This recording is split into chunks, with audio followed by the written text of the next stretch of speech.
I stood inside the decorated venue, looking at the shiny welcome baby banner. Hanging over the stage, it was made just how my mother wanted: rose gold letters. Loud and flashy Lily my sister liked. Soft simple things, but my mother never cared about that. She believed more was better always. I held the party planner's invoice in my hand and my stomach turned. This whole event cost more than most weddings. I had paid for everything, but no one really knew that I felt invisible in a party I built from the ground up. My phone buzzed again, another work email. Before I could answer it, Maya, the event manager, came to my side. Clara, the caterers are 20 minutes late, she said quietly, holding a clipboard. I looked at the carefully set tables and sighed. And your mom called again, she added. She wants to move Lily's college friends closer to the front. I felt my head throb. The seating chart had already been printed and Lilia proved it herself. I didn't want to deal with it, but I knew my mother wouldn't stop. I pulled out my phone and called her. She picked up with her usual sweet fake tone. Darling, she began. I was thinking. I stopped her. Mother, we already said everything. The place cards are printed. She didn't even pretend to listen. She brushed off Lily's own approval like it meant nothing. When I ended the call, Maya gently asked, want me to deal with her? I shook my head. I'll handle it. I had always handled it. That was my role, the responsible one, the problem solver. But this time I felt more like a doormat. No one cared how much time I'd given up to plan this. They only noticed when something went wrong and blamed me. Maya left to check the flowers and I walked to the corner to breathe. Just then Lily texted, Mom says you're being difficult. Can you just help make this perfect? That word again. Perfect. I had been chasing perfection my whole life, straight atop of my class A high-paying job. Still, it was never enough. Not for my mother, not for Lily. Every achievement came with a but. You missed dinner, but you didn't come to that family event. Now here I was running a baby shower while managing a corporate merger, and still they acted like I didn't care. As I returned to the main room, Maya whispered, lighting's not ethereal enough according to your mom. The venue manager looked ready to scream. It's fine, I told him. We'll fix it in the photos. Then my phone buzzed again. Mr. Davis, the family lawyer, your mother wants changes to the venue contract, he said last minute. I nearly laughed. Tell her it'll cost more. He paused. She said money isn't a problem. Of course she did. It's never a problem when she isn't the one paying. I rolled my eyes, just played her. I muttered, wee hours from the event. Clara, Davis said quietly, you're handling this remarkably well. Don't let them make you think otherwise.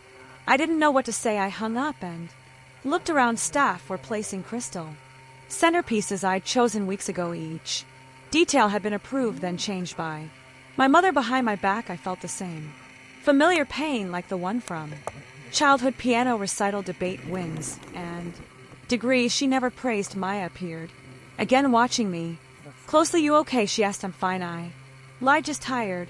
She smiled. You're Clara, you don't surrender even when you should. I wasn't so sure anymore. Just before the event began, Aunt Cla sent a message, Mother is fully mobilized, prepare for battle. I nearly laughed. This felt less like a celebration and more like war. The guests arrived. Lily sat on her fancy chair, the one I rented specially for her. She smiled at everyone, but her eyes looked distant when I finally sat beside her. Our mother swooped in. There you are, she said loudly, still glued to that phone. The whole room went quiet. She turned to the guests inside. Clara always chooses work over family. I felt every eye in the room then. Lily spoke softly. You weren't there for the planning that hit hard. I was there, I replied, trying to stay calm. I planned everything. I scheduled meetings around you. She shrugged. You just paid for it. I felt heat rise in my face. Excuse me, I said. I spent a week tracking down a vintage rattle just like Grandma's. She opened it earlier without a second glance. It's nice, she said, and now this. Our mother cut in again. Let's not forget Clara missed Lily's graduation. That was years ago, but it didn't matter. It was the perfect moment to shame me. I stood slowly. Yes, I said, this call is more important because unlike this party, those people respect my time. Gasps echoed. My mother's face turned red. After everything we've done for you, she barked. You mean the guilt, the comparisons to Lily, the fake praise followed by Insults. Maya appeared at my side again. Again Leighton step outside, she offered no. I said I'm leaving. I walked past Lily. She spat at me, literally her spit landed. On my cheek the room froze. I wiped it off, held my head high and kept walking. I didn't stop until I reached my car. Inside my car I sat shaking, furious, and exhausted. My phone buzzed. A client.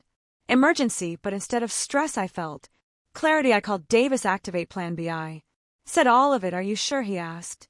Completely. Then I called Sophia, the venue manager. Implement the payment changes we discussed. Within minutes the results began. The open bar was closed. The caterers packed up. Guests were handed bills. Maya texted your mom's card got declined. Lily's college friends are leaving. It's chaos. I smiled for the first time in years. I felt something new. I felt done. Davis called again. They're panicking. They owe nearly $300,000. I didn't flinch. Let them figure it out. Aunt Claire message. Lily's crying. Ben looks like he wants to flee the country. Mother's shrieking. I replied, let them. Then I drove to the spa. My massage was already paid for. As I relaxed under warm towels, my phone buzzed endlessly from the locker. I ignored it. When I emerged, the front desk handed me my phone. You've had 37 missed calls. One voicemail said something about financial terrorism. I deleted them all with a calm heart. I had nothing left to give them. Maya called, laughing. Your mother tried using her platinum card. Declined. Guests left. The photographer packed up. Davis updated me too. They want to sue you. I smiled. For what? Enforcing contracts they signed. Exactly, he said. It's airtight. The next few days were a blur of meltdown reports. My mother begged for help. Lily posted crying selfies online, claiming I'd ruined everything. Ben tried to smooth things over, but I ignored him. I had funded every celebration, handled every crisis, and was rewarded with insults. Now they'd face what life looked like without me paying their way. Let them feel it. Ben came to my office, looking defeated. Lily's a mess. Your mother's selling her furniture. We can't afford anything for the baby. I looked at him. Interesting. You all seemed fine. Humiliating me in front of 50 people. He sighed. We were wrong. No, I said you were comfortable, and now you're not. He begged. I didn't move. This isn't about a baby. It's about how you all used me, and now I'm out. He showed me a photo of Lily crying. Check your sister, and I'm the ATM. Right, I said coldly. Not anymore. He left. Silent. I didn't look back. 2 weeks later, Lily showed up at my apartment. She looked tired, wearing an old college sweatshirt. Can I come in? She asked. Softly let her. She sat on my couch, cradling her belly. I found the receipts. She said you spent over $47,000. I'm so sorry. Her voice cracked. I didn't understand. I thought money came easy to you, but I was wrong. I said nothing. I don't want my daughter to grow up treating people the way I treated you. Her words hit hard. Why are you here? I asked. Because I want to change. She whispered. I'm not asking for money. Lily said I'm asking for a chance to do better, to be a real sister, to raise my daughter right. I stayed silent. What about Mom? I asked. She won't get help. She's on her own. Lily said. I nodded. I'm not ready to forgive you. I said, but maybe we can try again. Her eyes filled with tears. Thank you.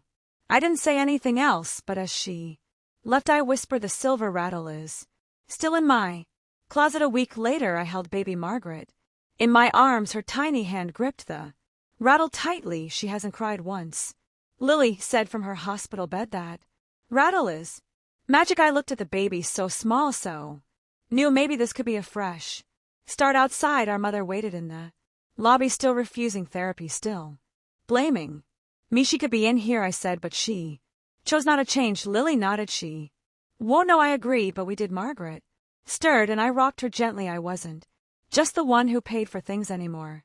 I was the godmother, the strong one, and finally I knew some bridges must burn, but others maybe could still be rebuilt.